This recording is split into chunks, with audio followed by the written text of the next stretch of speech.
Kuala Lumpur hari ini berdiri megah sebagai ibu negara Malaysia.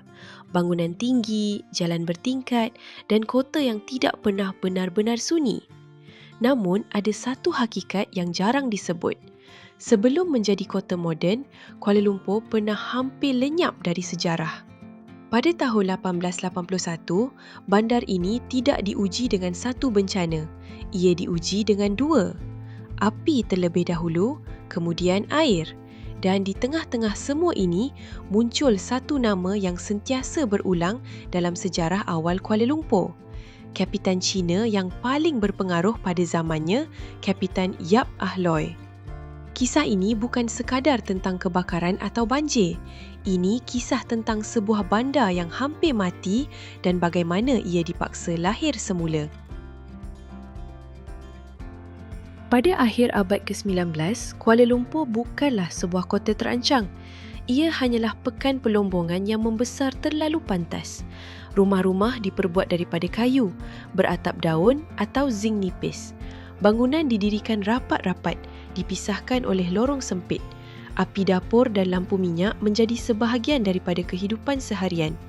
Sejarawan British J.M. Gulick dalam kajiannya tentang sejarah awal Kuala Lumpur menyebut bahawa bandar ini sentiasa berdepan risiko kebakaran dan banjir akibat struktur binaannya yang rapuh serta perancangan yang longgar.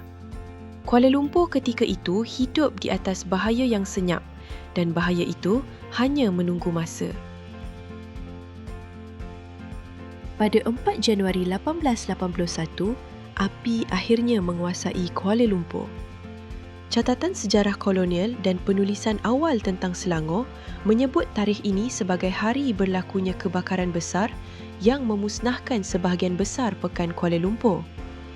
Api bermula dari satu titik kecil, tetapi dalam bandar yang dibina hampir sepenuhnya daripada kayu, api tidak perlu lama untuk merebak. Angin membawa bara dari satu bumbung ke bumbung yang lain.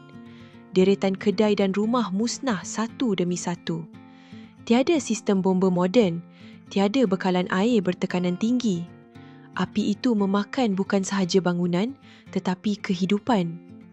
Ramai kehilangan tempat tinggal, ramai kehilangan punca rezeki. Apabila api akhirnya padam, Kuala Lumpur tinggal sebagai bandar yang hangus dan lumpuh. Namun, tragedi 1881 tidak berakhir dengan api. Beberapa bulan selepas kebakaran besar itu, hujan lebat melanda kawasan lembah Sungai Kelang dan Sungai Gombak. Menjelang penghujung tahun 1881, Kuala Lumpur dilanda banjir besar. Air sungai melimpah, membawa lumpur dan sisa binaan dari kawasan yang sudah rosak akibat kebakaran. Penduduk yang baru cuba membina semula kehidupan mereka, sekali lagi kehilangan segalanya. Dalam rekod sejarah bandar awal Kuala Lumpur, tempoh ini sering digambarkan sebagai masa api, banjir dan krisis kesihatan. Satu gabungan bencana yang hampir mematikan bandar ini sepenuhnya. Kuala Lumpur kini bukan sahaja hangus, tetapi ditenggelami air. Di sinilah ramai orang tersilap faham tentang sejarah Kuala Lumpur. Mereka fikir Kuala Lumpur bangkit semula kerana British datang bina. Hakikatnya lebih rumit. Pada masa itu, Kuala Lumpur berdiri kerana tenaga komuniti yang menggerakkannya, terutama komuniti Cina Lombong, pedagang dan rangkaian ekonomi timah. Dan di tengah jaringan ini, Kapitan Yap Ah Loy berperanan sebagai ketua pentadbiran komuniti, penghubung kepada sistem kuasa Melayu setempat dan kemudian kepada pegawai British selepas campur tangan British pada 1870-an. Dalam penulisan biografi dan kajian sejarah Kuala Lumpur, Yap Ah Loy sering digambarkan sebagai tokoh yang berulang kali membina semula bandar ini selepas kemusnahan, termasuk selepas konflik dan bencana, kerana jika pusat ekonomi ini mati, seluruh ekosistem lombong dan perdagangan juga akan runtuh. Selepas kebakaran dan banjir 1881, Kuala Lumpur berada di persimpangan paling berbahaya, tinggal atau tinggalkan. Dan keputusan yang dibuat ketika itu bukan keputusan romantik. Ia keputusan survival. Kuala Lumpur tidak boleh dibina semula dengan kayu dan atap yang sama. Kerana itu, bermaksud menunggu api seterusnya.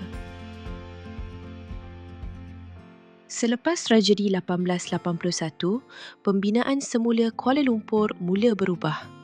Dalam naratif sejarah awal KL, antara faktor penting ialah dorongan pentadbiran kolonial seperti Frank Swettenham yang menekankan penggunaan bahan yang lebih tahan api, bata dan jubin untuk mengurangkan risiko kebakaran besar berulang. Dan di sinilah peranan Yap Ahloi menjadi sangat nyata. Dalam beberapa rujukan sejarah, Yap Ahloi dikaitkan dengan usaha mengusahakan pembuatan bata bagi menyokong pembinaan semula bandar dan kawasan itu kemudian dikenali sebagai Brickfields, satu nama yang kekal hingga hari ini. Bukan sekadar bangun balik, tetapi bangun balik dengan bentuk baru. Kedai-kedai dan bangunan mula mengambil rupa yang lebih kukuh, lebih teratur. Jalan mula dilebarkan. Jarak antara struktur mula dijaga. Jika sebelum ini Kuala Lumpur seperti percikan yang boleh padam bila-bila masa, selepas 1881, bandar itu mula menjadi bara yang stabil. Masih panas, masih berbahaya, tetapi sudah belajar mengawal dirinya. Dan inilah paradoks sejarah. Kuala Lumpur tidak dibina oleh keselesaan. Kuala Lumpur dibina oleh luka. Jika api tidak membakar Kuala Lumpur pada 1881 dan jika banjir tidak menenggelamkannya selepas itu, kita mungkin tidak mengenali kota ini seperti hari ini. Kadang-kadang, sejarah tidak dibentuk oleh kemenangan tetapi oleh hampir kemusnahan dan Kuala Lumpur pernah berdiri di ambang itu. Apabila kita menyebut nama Kapitan Yap Ahloi dalam kisah ini, ia bukan untuk menjadikan seorang manusia sebagai legenda kosong. Ia untuk mengingatkan bahawa sebuah kota boleh terselamat kerana ada yang memilih untuk membangunkannya semula, walaupun peluang untuk gagal lebih besar daripada peluang untuk berjaya. Di bawah jalan raya dan bangunan tinggi hari ini, terdapat lapisan abu dan lumpur daripada sebuah bandar yang hampir hilang. Itulah harga kelahiran Kuala Lumpur. Jika kisah ini membuka mata anda tentang sejarah sebenar Kuala Lumpur, jangan biarkan ia terhenti di sini. Tekan subscribe supaya kisah-kisah yang hampir dilupakan ini terus hidup. Dan tinggalkan komen, sejarah mana lagi yang anda rasa wajar kita hayati bersama.